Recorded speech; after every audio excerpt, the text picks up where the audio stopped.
Now we're going to move on to today's perspective guest, and it is 10 years since the war broke out in Yemen. Impossible to know real numbers, of course, but thousands of people inevitably have been killed. As putting it simply, Iran-backed Houthi rebels have fought with a Saudi-led coalition. And yet, well, despite the horror of that, it is often known as the invisible or forgotten war. Why? Well, one reason is that it is very, very difficult to gain access to the country. The safety of journalists to travel and document what is happening in Yemen, all but impossible. Well, one woman who has managed to do that, though, is Asmaa Waguih. Her photos in this book, it's called Unfinished War, A Journey Through Civil War in Yemen. I'm going to flick through it because it's just full of incredible photographs, and we're going to look at some of them on the programme right now. Thanks very much for coming in and talking to us, first of all. Let's bring up the first photo and let's look at some of them individually and specifically and have a look at them if we can. Tell us about this first picture, what it is and what exactly you were taking a picture of as you took it. If we can bring up the first photo, there it is.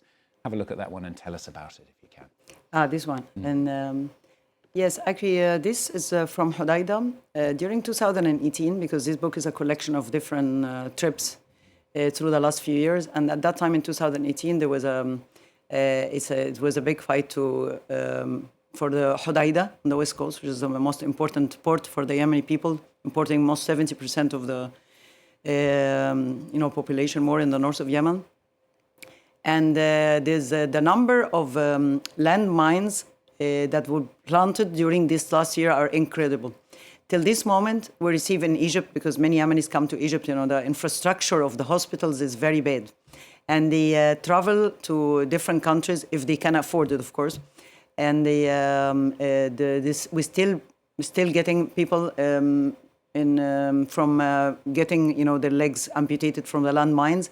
The number is really very big, and it's still till this moment. Actually, a few weeks ago, because nobody knows what's happening in Yemen exactly every day with all this other conflicts in Ukraine and Gaza and so on. But till a few weeks ago, there were reports that there could be a push from the pro-government forces to Yemen and into against the Houthis, and then the Houthis planted again a lot of from the places they took already, so to keep it for them.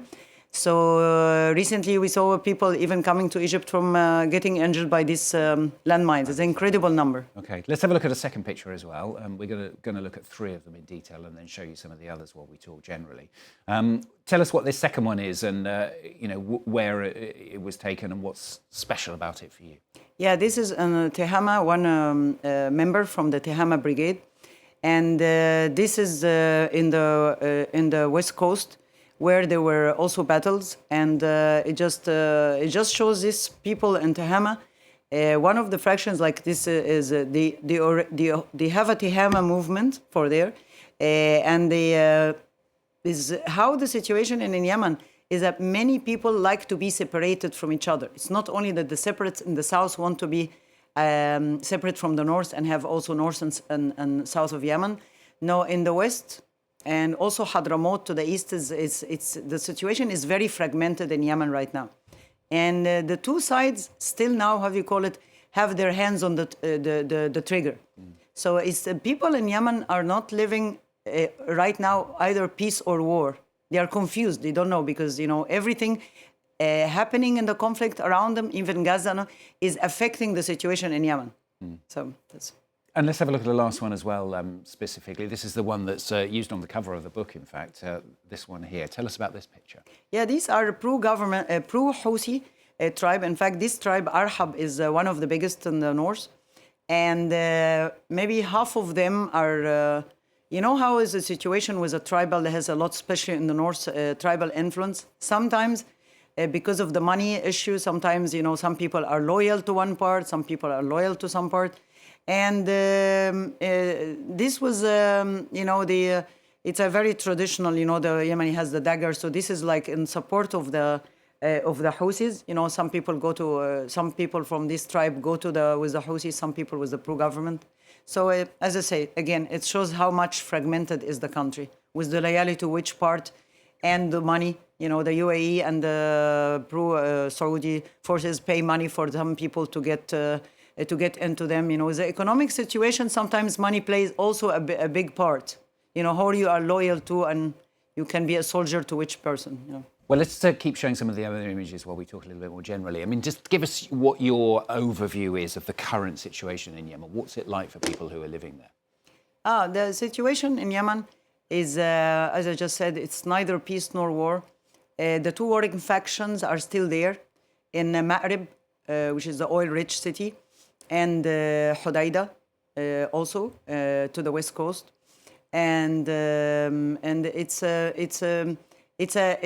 you know, there's like around over 3 million displaced person, and they are still there. I'm still in touch with some families. The situation is still the same after all these years.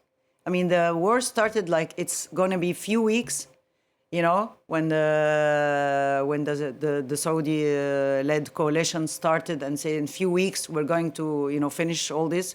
And now it has been 10 years and people are still living the same, but the economic situation is getting worse.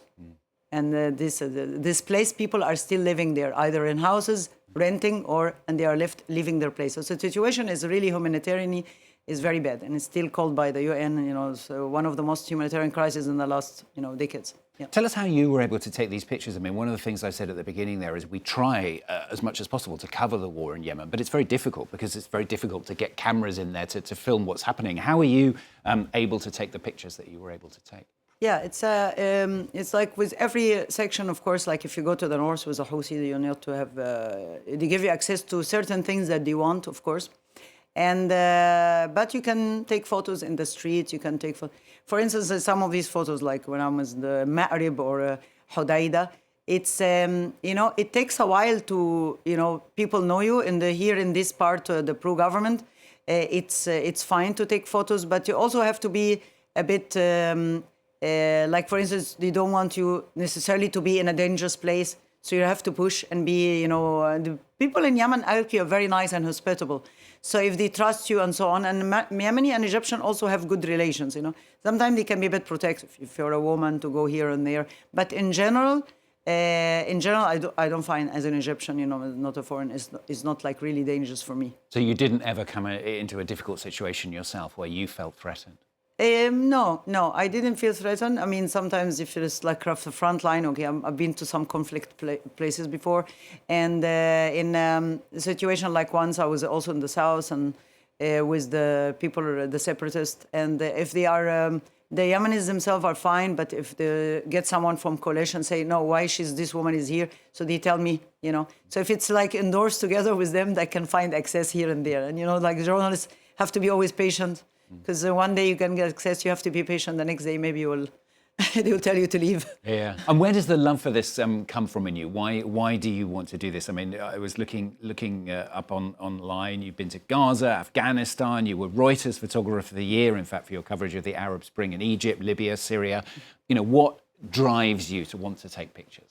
To pictures, or not in Yemen in particular? You mean in pictures? Yeah. Well, I was a reporter for a while, and I felt more when I was reporting with the camera and taking photos is much more myself. It's maybe more creative than writing, but just like it's something I think every kind of reporting has its own, you know, magic. Like some people like video more or text, and I find myself more in the photos. But I still sometimes, you know, write, and that's how I even managed to write also with the photos to explain to people. So sometimes I also write articles with my photos, but I'm particularly now photography.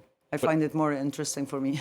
Enjoyed looking at them very much. Thanks very thank much you so for much. coming in and talking to us. Unfinished War, the book is called A Journey Through Civil War in Yemen by my guest, Asmaa Waguih. Thanks very much for coming in and talking to us today.